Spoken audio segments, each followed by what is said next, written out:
বিসমিল্লাহির রহমানির রহিম।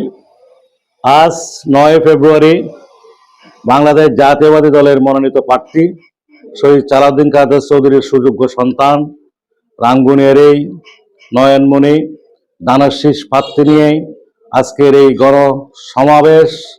আজকে আমরা মনে করেছিলাম এটা সমাবেশ হবে, কিন্তু সমাবেশে গিয়ে দেখি আমরা এটা জনসমুদ্রে পরিণত হয়েছে।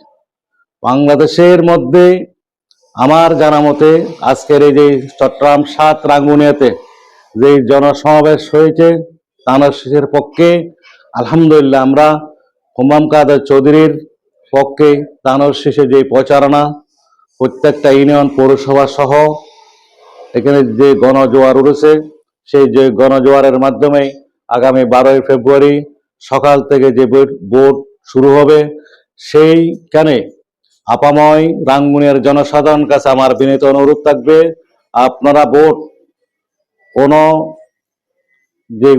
যেই সব প্রার্থী কোনো কাজে আসবে না, এদেরকে ভোট না দিয়েই বাংলাদেশ জাতীয় দলের মনোনীত প্রার্থী দানশীষ হুমাম কাদের চৌধুরীকে ভোট দেওয়ার জন্য আহ্বান করছি। সাথে সাথে আমি আপনাদেরকে একটা ব্ল্যাড পেপার দেখাচ্ছি। এখানে দেখেন দানশীষ, সেই দানশীষে আপনি সিল মেরে আপনি সেটা আপনার করবেন। আপনার প্রথমেই দানশীষ এইভাবেই আপনি বন্ধ করবেন,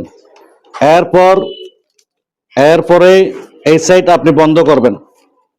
বন্ধ করার পরে আপনি এইভাবে আরেকটা ভাঁজ করবেন। সে ভাঁজ করে আপনি ব্ল্যাড বাক্সে আপনি এইভাবেই বিসমিল্লাহ করে আপনি দিয়ে দিবেন। কারণ আপনি যদি এভাবে যদি না করেন, দানশীষের যে আপনি সিল মারবেন, ওই সিলের কপি অন্য ইয়াতে চলে গেলে এটা ভোটটা নষ্ট হয়ে যাবে। তাই আমি রাঙ্গুনিয়ার জনসাধারণ এবং ছাত্র সমাজ জন্য এটা তুলে ধরছি।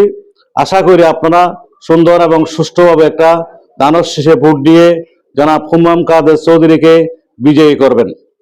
আমি পুমরার সন্তান হিসেবে, আমি যেহেতু পুমরার এই সন্তান, সেহেতু আমি পুমরাবাসীর আপাময় জনসাধারণ সাথে সাথে পুরো রাঙ্গুনিয়ার জনসাধারণের কাছে দানশীষের পক্ষে ভোট দিয়ে হুমাম কাদের চৌধুরীকে জয়যুক্ত করে সংসদে পাঠানোর জন্য আমরা যে আশা ব্যক্ত করতেছি, আল্লাহ পাক যেন আমাদের সে আশা পূর্ণ করে। সবাইকে অসংখ্য ধন্যবাদ। আসসালামু আলাইকুম ওয়া রাহমাতুল্লাহি ওয়া বারাকাতুহু।